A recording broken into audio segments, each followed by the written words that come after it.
요한복음 13장 1절 말씀 같이 함께 교독하도록 하겠습니다. 13장 1절입니다. 시작. 유월절 전에 예수께서 자기가 세상을 떠나 아버지께로 돌아가실 때가 이른 줄 아시고 세상에 있는 자기 사람들을 사랑하시되 끝까지 사랑하시니라. 아멘. 우리 가슴에 손을 얹고 함께 기도하겠습니다. 하나님은 나를 사랑하십니다. 나도 하나님을 사랑합니다. 주님은 나의 유일한 길과 진리, 생명이십니다. 나는 주님의 교회입니다. 거룩하고 순결한 청년 그리스도인 되기 원합니다. 생각과 감정이 성령님의 다스리심 속에 있기 원합니다. 말과 행동에서 성령님이 드러나기 원합니다. 예수님의 이름으로 기도합니다. 아멘. 네, 우리 말씀 함께 나누기 전에 우리 전도 비전 선언문 함께 나누도록 하겠습니다. 자, 손 들고요. 자, 첫째, 나는 자, 왜 헷갈려요? 그러면 안 된다니까. 자, 다시 할게요. 제가 나는 하면 여러분 뒤에 거 같이 읽어주시면 되겠습니다. 첫째, 나는 예수 복음을 전하는 전도자입니다. 둘, 나는 한 영혼을 가슴에 품고 전도하는 전도자입니다. 셋, 나는 복음 전파를 위한 주님의 동력자입니다. 아멘. 아멘. 아멘. 감사합니다.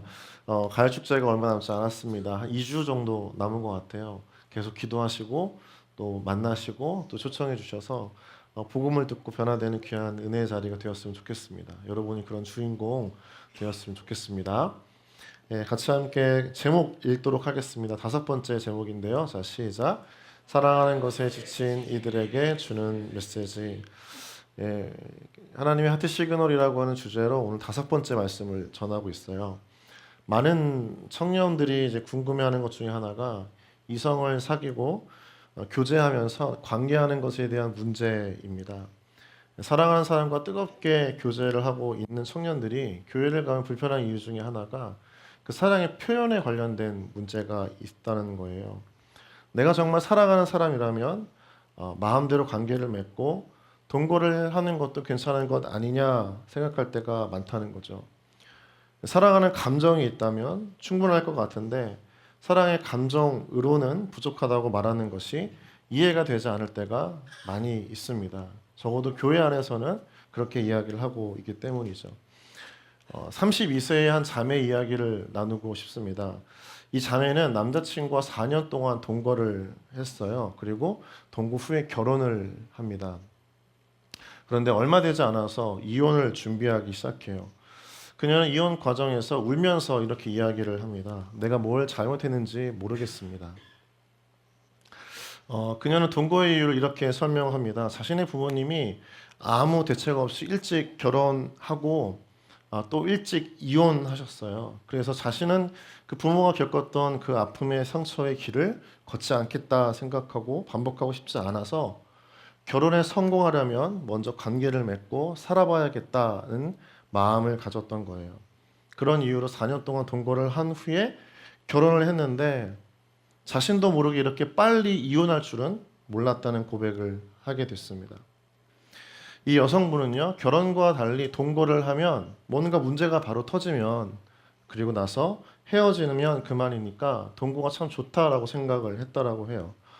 그런데 실제 동거를 하고 나서 4년 내내 느낀 점이 있는데 이게 굉장히 중요한 것 같아요. 어떤 걸 느꼈냐면 4년 내내 동거하는 기간이 끝나지 않는 오디션 같았다 이렇게 얘기해요. 동거하는 그 4년의 기간이 끝나지 않는 오디션 같았다라고 이야기를 하는 겁니다. 무슨 의미냐면 그 사랑의 감정에 기반한 관계이기 때문에 굉장히 자유로울 줄 알았는데 반대로 그 감정의 불씨를 계속 살려야 한다는 또 다른 조건이 그 마음 가운데 계속 불편하고 부담이 되었다는 거죠. 실제로 살다 보니까 여러 가지 문제가 생기고 바빠지고 갈등이 생기고 지친 삶을 계속해 나아갈수록 상대방을 향한 그 사랑의 감정이 그것을 지키기가 쉽지 않더라는 고백이었습니다. 때로는 상대가 나한테 요구하는 것이 과도해질 때도 있고 나도 상대를 충분하게 사랑하는 마음이 들지 않을 때가 너무나 많음을 경험했다는 거예요. 통계적으로요, 동거를 한 다음에 결혼을 하는 커플들의 이혼율이 훨씬 높습니다. 한 심리학자가 그 커플들에게 이런 질문을 했어요. 왜 동거를 하고 더 많은 이별을 하는지 궁금해서 물어보면서 어떻게 동거를 시작하게 되었습니까? 라고 물어봤을 때 많은 수의 답변이 어쩌다 그렇게 되었다라고 이야기를 하는 거죠. 왜 같이 살아야 하는지, 그리고 이 삶이 동거가 어떤 의미가 있는지 깊은 생각의 교류와 나눔을 하기 이전에 사랑하니까, 그리고 끌리니까, 함께 하고 싶으니까 그것만으로 동거를 시작했지만, 여자들의 많은 경우는 이 동거를 결혼의 한 과정으로 생각해서 결혼을 위해 나아가는 한 과정으로 여겼는데, 반대로 남자들은요, 내가 여자에게 헌신해야 될 많은 부분들을 뒤로 미루면서 사랑을 즐길 수 있는 대안이 될 것 같다라고 생각해서 동거를 선택했더라고 이야기를 했습니다. 여러분, 감정적 사랑에 이 결여된 것이 있다면요, 이 감정에 기반한 관계와 선택은 쉽게 무너진다는 거예요. 바뀐다는 거죠. 그래서 사실 사랑은요, 서로에 대한 약속과 헌신이 전제되어져 있지 않으면 쉽게 무너집니다. 오늘날 청년들의 많은 관계 속에서 특별히 사랑에 대해서 이 감정적 사랑에 대한 지쳐 있는 부분들을 많이 보게 됩니다. 때로는 분별하지 못하고 또 혼돈하고 혼란스러워가기까지 하는 거예요. 진짜 사랑이라고 생각하지만 사실 그 진짜 사랑이라고 붙잡았던 감정적 사랑에서 지치고 힘들어하는 거죠. 늘 고민하는 거죠. 진짜 사랑이 뭘까? 진짜 사랑은 어디에 있는 걸까? 그게 무엇인가?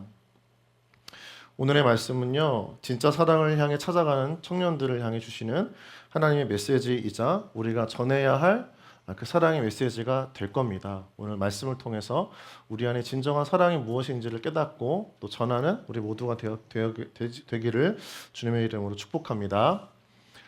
말씀을 들어가면서 오늘 함께 먼저 볼 성경의 인물이 있는데요. 그 사람은 야곱입니다.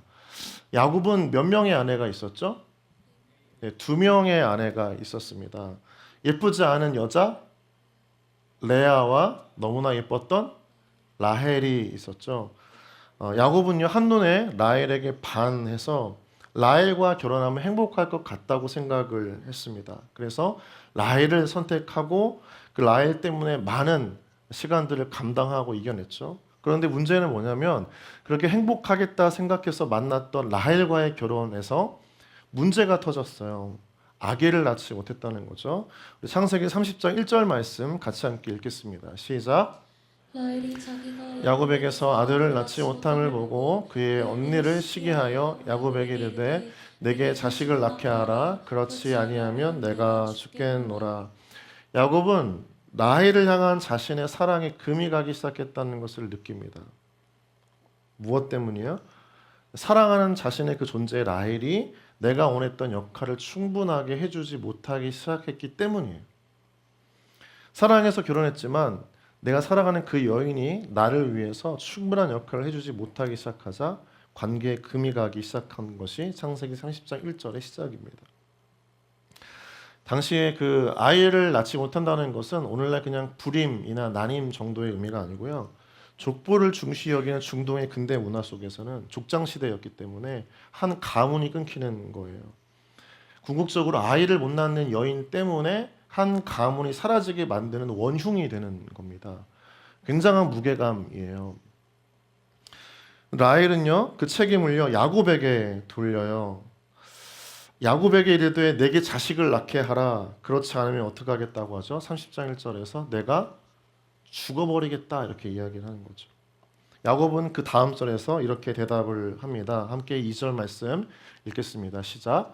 야곱이 라헬에게 성을 내어 이르되 그대를 임신하지 못하게 하시는 이는 하나님이시니 내가 하나님을 대신하겠느냐.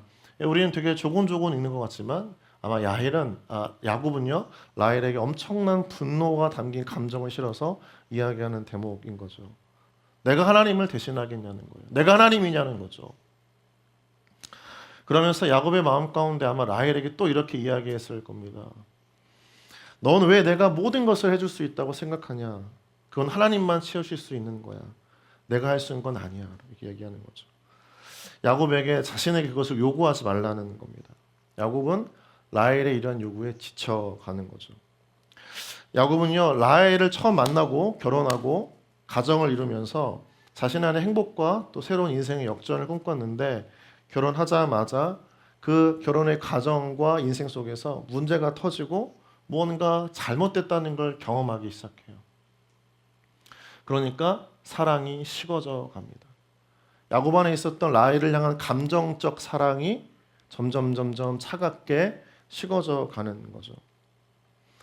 자신의 공허함과 어려움을 떼쓰면서 자기에게 요청했던 라헬을 보면서 마음이 점점 닫혀져 가는 겁니다.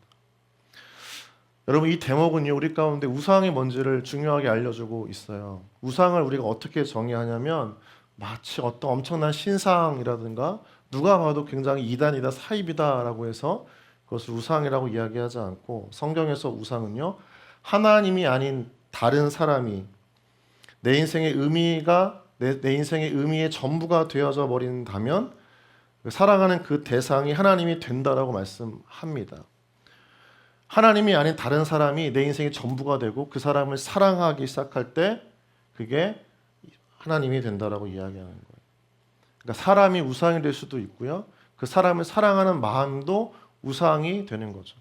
하나님보다 더 소중하게 내 안에 전부가 되어지는 사람, 또 그 사람을 향한 사랑도 둘 다 우상이 되는 겁니다. 그런데 이것을 왜 이야기하냐면 오늘날 우리가 살아가는 이 시대 속에서 삶은 사랑 속에서 하나님을 찾는 것 같아요. 내 전부를 찾는 것 같아요. 사랑이라고 하는 감정 속에서 내 전부를 찾고 싶어하는 욕망이 있는 것 같아요. 어떤 한 상대방을 만나서 내가 행복해지고 안전해질 수 있다고 강하게 믿고 있다는 거죠. 이 자매를 만나면, 이 형제를 만나면 내 삶은 진짜 행복할 거야. 이런 우리 안에 모든 의미의 전부를 다 쏟아붓는 사랑의 관계에 목말라 있는 거거든요. 그게 우리 안에 또 다른 사랑의 우상이 되어버린 시대라는 거죠. 그래서 어쩌면 나는요, 점점 상대방을 위해서 희생하고 섬기고 내어주기보다도 상대방에게 더 완벽한 어떤 모습을 요구하는 거예요. 이래야 돼. 적어도 나와 함께 결혼하는 사람은, 내 가정 생활에서 나의 남편이 될 사람은, 아내가 될 사람은 이래야 돼라고 하는 요구들이 점점 높아지면서 감정적 사랑은 식어지고 관계는 냉랭해지는 거죠. 이 시대는요, 야곱처럼 사랑을 통해서 자신의 가치를 발견하려고 해요. 사랑이 지상 최고의 목표가 되어서 남자 또 여자 상대방을 향해 나를 사랑해주지 않고 내가 생각하는 만큼 충분히 잘 대해주지 않으면요, 그 사람을 미워하고 상처받는 일들이 일어납니다. 남자와 여자 모두에게 서로 사랑받는다는 느낌, 나를 온전히 필요로 한다는 느낌을 갈구하면서 사실은 되게 허업되고 더 어려워하는 거죠. 사랑하고 있지만 사랑을 모르는 거고요. 사랑받고 싶지만 사랑받는 게 안 되는 거죠. 여러분, 책 한 권을 소개하겠는데요. 죽고 싶지만 떡볶이는 먹고 싶어라는 책 읽어본 적 있어요? 2019년에 백세희라고 하는 작가가 쓴 책입니다.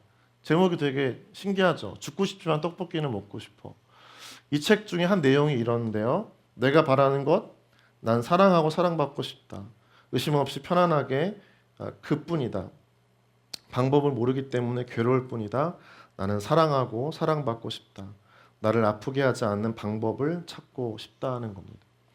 이 백세희라는 분은요, 기분 부전 장애라는 질병을 앓고 있어요. 이게 뭐냐면 아주 얕은 우울증이 계속되는 상태인데 그 질병을 의사와 함께 소통하고 회복하면서 그 일기들을 적어낸 책이 저 책입니다. 근데 이분이 경험했던 사랑에 대한 목마름이 있는 거죠. 무언가 끊임없이 찾고 또 사랑받고 사랑한다고 생각하지만 근데 사랑에 만족이 없는 자신의 모습을 일기의 형태로 적어내고 있어요. 나는 사랑하고 사랑받고 싶다는 겁니다. 그런데 그 사랑이 없음을 이야기하는 거죠. 사랑 때문에 생기는 이 모든 상처와 아픔과 인생의 공허함 또 방황을 이 시대의 모든 청년들이 겪고 있다고 생각이 듭니다. 그런데 여러분, 이 모든 실패와 아픔과 상처를 정말 완전히 채워주는 사랑은요, 이 세상의 어떤 감정적 사랑 안에서도 찾을 수가 없어요. 답은 그 감정적 사랑이 아니라 사랑의 다른 방식을 경험할 때에 진짜 사랑이 뭔지를 경험하게 돼요. 그게 뭐냐면 하나님의 사랑 방식입니다.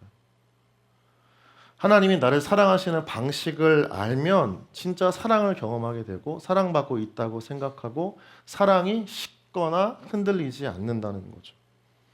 여러분 가운데 먼저 믿음으로 고백하는데 한번 좀 따라해 보시면 좋겠습니다. 하나님은 나를 감정적으로 사랑하지 않으십니다. 감정이 뜨겁거나 갑자기 식어져 버리는 하나님이 아니라는 거죠. 하나님의 사랑은요, 한번 따라해 볼까요? 무조건적인 사랑. 어떻게 알 수 있냐면 베드로전서 4장 8절 말씀을 통해서 우리에게 말씀하고 계신데요. 함께 읽겠습니다. 시작.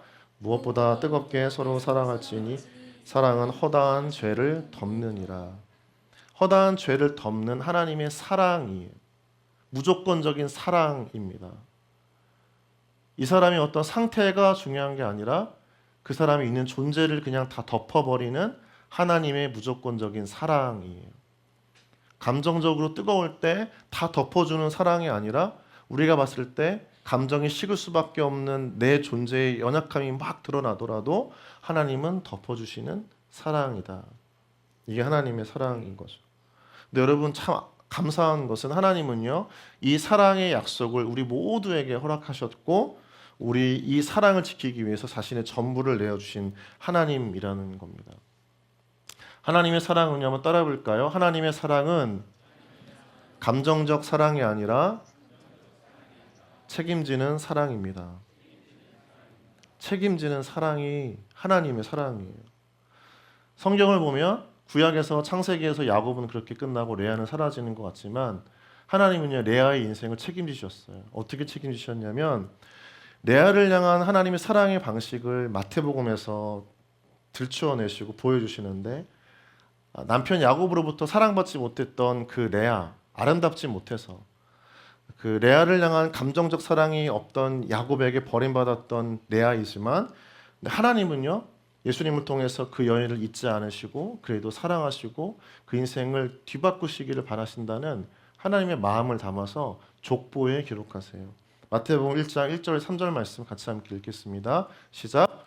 아브라함과 다윗의 자손 예수 그리스도의 계보라. 아브라함이 이삭을 낳고 이삭은 야곱을 낳고 야곱은 유다와 그의 형제들을 낳고 유다는 다말에게서 베레스와 세레를 낳고 베레스는 헤스론을 낳고 헤스론은 람을 낳고. 예쁘지 않아서 야곱에게 감정적 사랑을 받지 못했던 버림받았던 여인 레아의 아들이 누구일까요? 유다입니다. 사람에게 버림받았던 여인이지만 하나님은 그 여인을 사랑하셔서 주님 예수 그리스도가 탄생하시는 하나의 족보의 한 통로로 그 인생을 바꾸어 주시죠. 레아는요, 아마 적어도 야곱을 만났을 때에는 아무도 자신을 사랑하지 않는다고 생각했을 수 있습니다.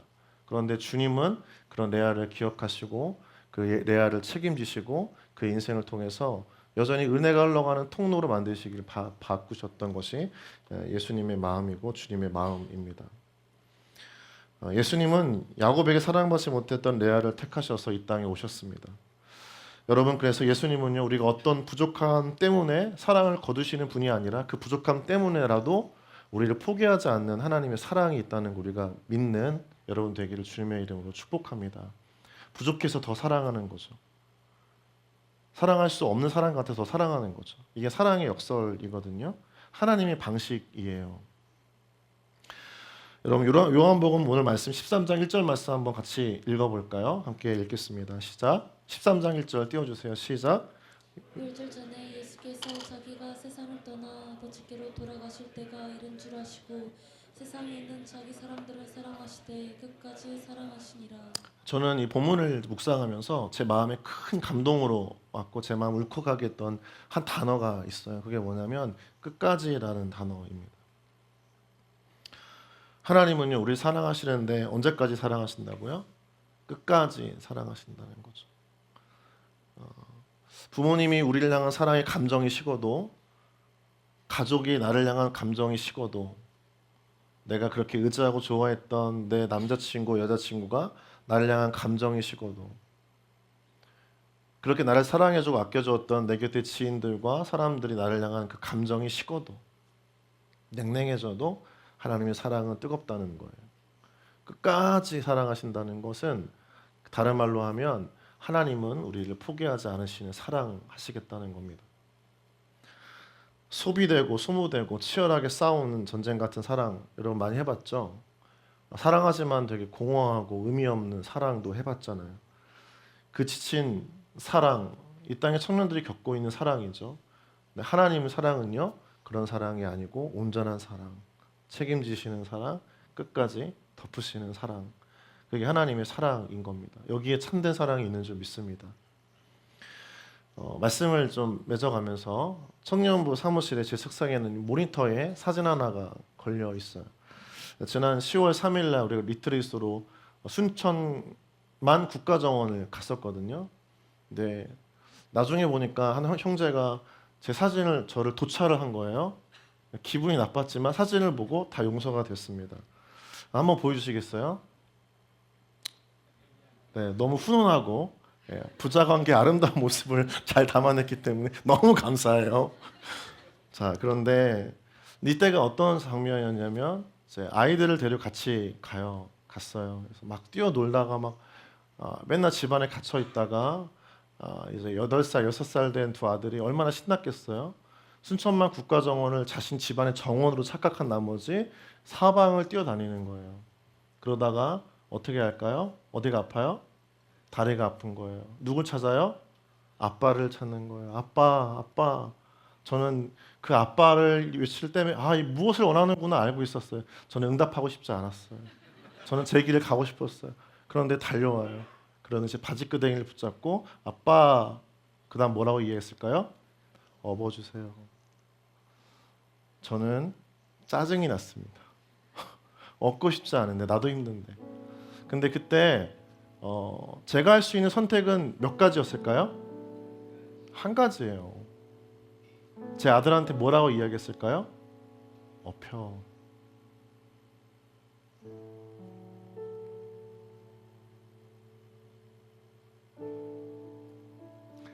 아버지의 넓은 등에 엎혀서 편하게 이리 가라 저리 가라 나한테. 나도 힘든데. 근데 그때에 제가 저 사진을 이렇게만 봤을 때 잘 몰랐어요. 근데 오늘 사진을 좀 확대해서 보니까 제 아들의 표정이 보이는 거예요. 한번 다음 사진 보여주시겠어요? 뭐 하고 있어요? 보여요? 네. 웃고 있죠? 웃고 있어요. 저는 안 울려고 했는데 이게 하나님의 사랑 같아요. 하나님은 주님의 자녀들이 하나님께 가서 막 찡찡대도 하나님 하시는 말은 다 하나예요. 업혀. 그리고 그 넓은 등을 다 내어주시고 우리를 끌어안고 가시는 거죠. 여러분, 이게 책임지는 사랑이에요. 감정적 사랑은 내 안에 힘이 없으면 안 해요. 못 해요. 왜요? 내가 힘드니까. 근데 책임지는 사랑은 더 강해요. 이게 진짜 사랑이에요. 하나님의 사랑은 그런 사랑이에요. 하나님은 여러분을 포기하지 않는 하나님이신 줄 믿습니다. 이 땅에 수많은 청년들이 감정적 사랑에 허덕여요. 고민하고 있어요. 괴로워하고 뭔가 의미를 찾고 싶은데 안 되는 거죠. 사랑한다고 생각했는데 언젠가부터 전쟁이 되는 거죠. 괴로운 거예요. 답이 거기에 있지 않기 때문입니다. 답은 하나님의 사랑 안에 있는 거예요. 저는 이 장면을 떠올리면서 한 말씀이 떠올랐어요. 함께 볼 텐데 마태복음 11장 28절 같이 읽겠습니다. 시작.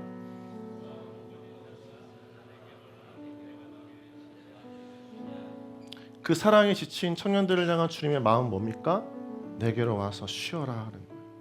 왜요? 하나님이 다 책임지시기 때문입니다.